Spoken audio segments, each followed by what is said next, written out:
ഗുരുവിന്റെ ഉദരത്തിൽ നിന്നും പുറത്തു വന്ന കചന് ഗുരുപുത്രിയെ വിവാഹം ചെയ്യാനാകുമോ? മൃതസഞ്ജീവിനി വിദ്യ അറിയാവുന്ന ശുക്രാചാര്യർ ദേവാസുര യുദ്ധത്തിൽ മരിക്കുന്ന അസുരന്മാരെ എല്ലാം ജീവിപ്പിച്ചുകൊണ്ടേയിരുന്നു. പക്ഷേ ഈ വിദ്യ ദേവന്മാരുടെ ആരുടെയും കയ്യിൽ വശമില്ല.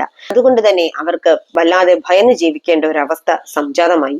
എങ്ങനെയെങ്കിലും ഈ മൃതസഞ്ജീവിനി വിദ്യ പഠിക്കണം. അതിനുവേണ്ടി അവർ ദേവഗുരുവായ ബൃഹസ്പതിയുടെ പുത്രൻ കചനെ ഏർപ്പാട് ചെയ്തു. അസുരഗുരുവായ ശുക്രാചാര്യരുടെ പുത്രിയാണ് ദേവയാനി. എങ്ങനെയെങ്കിലും ദേവയാനിയോട് ചങ്ങാത്തം കൂടണം. ദേവയാനോട് ഇഷ്ടം കൂടിയാൽ മൃതസഞ്ജീവിനി വിദ്യ കൈക്കലാക്കാൻ എളുപ്പമാണെന്ന് ദേവന്മാർ പറഞ്ഞതനുസരിച്ചാണ് കചൻ ശുക്രാശ്രമത്തിൽ എത്തുന്നത്.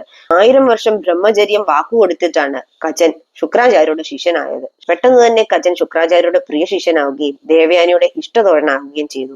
പക്ഷെ ദേവയാനിക്ക് കചനോട് വല്ലാത്ത പ്രിയമായിരുന്നു.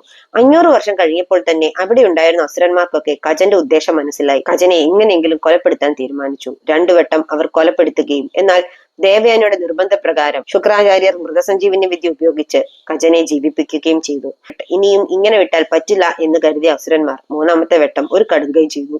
കചനെ കൊലപ്പെടുത്തുകയും പിന്നീട് ദഹിപ്പിക്കുകയും ആ ചാരം കലക്കി മദ്യത്തിൽ ശുക്രാചാര്യന് കൊടുക്കുകയും ചെയ്തു. ഇതൊന്നും അറിയാതെ ശുക്രാചാര്യൻ ആ മദ്യം കുടിക്കുകയും ചെയ്തു. കചൻ ശുക്രാചാര്യരുടെ ഉള്ളിലെത്തി എന്നറിഞ്ഞതു മുതൽ ധർമ്മസങ്കടത്തിലായത് ദേവയാനിയാണ്. കചൻ പുറത്തു വന്നാൽ മരിക്കുന്നത് തന്റെ പിതാവാണ്. തനിക്കെന്നാൽ തോഴനായ കചൻ ഇല്ലാതെ പറ്റില്ല താനും.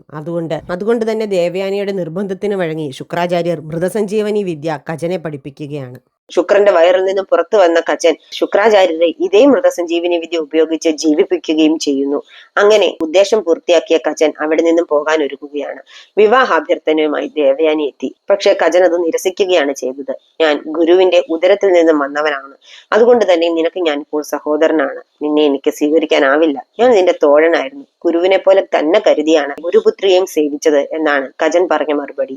സങ്കടം സഹിക്കാനാവാതെ ദേവയാനി ശപിക്കുകയാണ്. നിന്റെ ഈ അറിവ് നിനക്ക് ഉപകാരപ്പെടാതെ പോകട്ടെ. ഒരു ഋഷിപുത്രന്മാരും ദേവയാനിയെ വിവാഹം ചെയ്യാതിരിക്കട്ടെ എന്നുള്ള ശാപം കചൻ ദേവയാനിക്ക് നൽകിയതിനു ശേഷം അവിടുന്ന് ദേവലോകത്തേക്ക് യാത്രയാവുകയാണ്.